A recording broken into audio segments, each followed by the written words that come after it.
Yes, Moses. Harambe.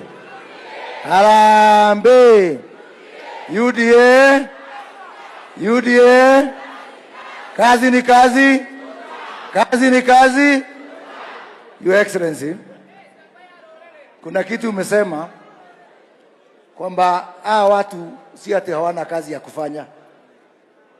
And I want to assure you, I'm a very busy man. And I'm not here by accident. Niko hapa kimakusudi. Na mimi sio mtalii na sikuja hapa kufanya research.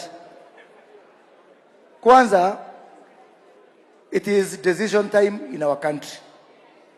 Ni wakati wa watu kuchukua hatua na kuamua. Kwa sababu the choices are very clear. Kuna ile team inataka kurudisha Kenya nyuma na kuna ile team inataka kupeleka Kenya mbele. Your Excellency, I'm here because I have chosen to be with the team that want to take Kenya forward.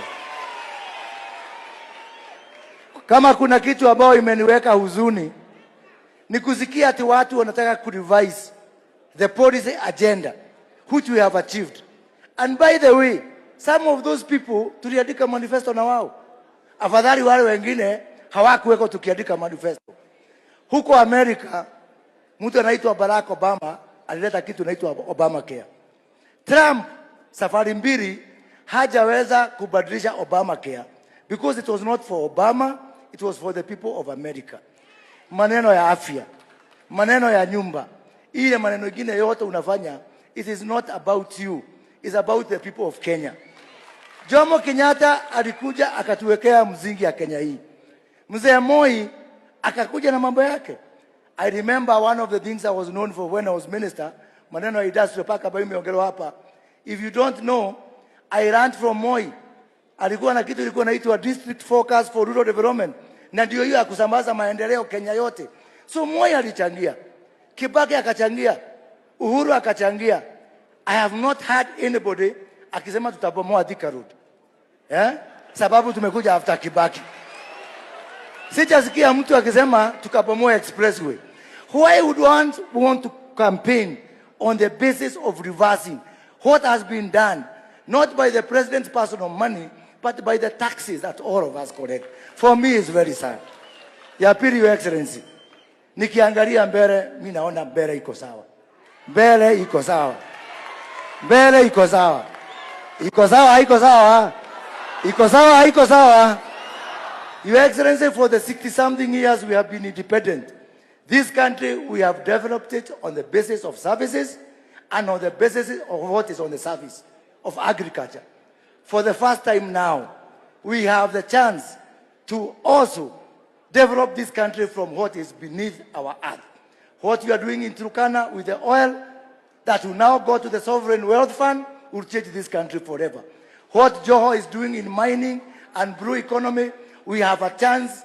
People, mimi ni mtu ambaye anasafiri kupeleka hii Kenya hapo mbele. Mwisho, mimi nakuuliza Your Excellency, wacha niruhusu tu nikuite vile profesa nakuita William. Umesema 580,000 viongozi wa UDA ambao watachaguliwa. Yani me, I also have access to those people. Hata nikitaka kushindana na wewe kwa nomination ni wangu pia. Mimi nimefika jamani. Mungu awabariki, Mungu awabariki, asante sana. Haya, asante sana Moses. One point, kuna mama amekuuliza hapa anaitwa Rukemi kutoka Nyeri. Na hiyo swali ameuliza na rafiki yangu. Is a very important question. Violence is a bad thing. And we condemn violence. And violence begets violence. But violence is not only physical. Wakati mtu anasimama anasema one term, anashangiliwa. Mwingine anasema two term, anakuwa heckled. That is also a form of violence. And I want to declare here, there is no physical violence, no violence of heckling, no violence of denying other people. Na kutoka hapa mbele, kitaeleweka, tuko huko. Mkirusha, tunarusha. Asante sana.